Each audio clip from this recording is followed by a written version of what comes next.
espere muy pronto el levantamiento que le estoy hablando.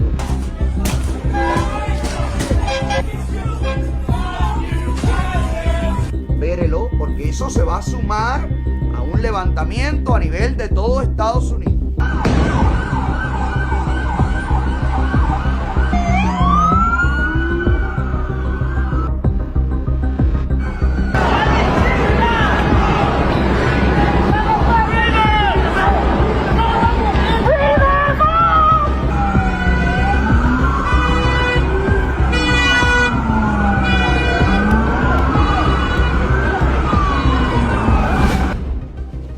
Porque esta es la ficha que están jugando, esta es la carta que están jugando los demócratas con la publicidad de la prensa.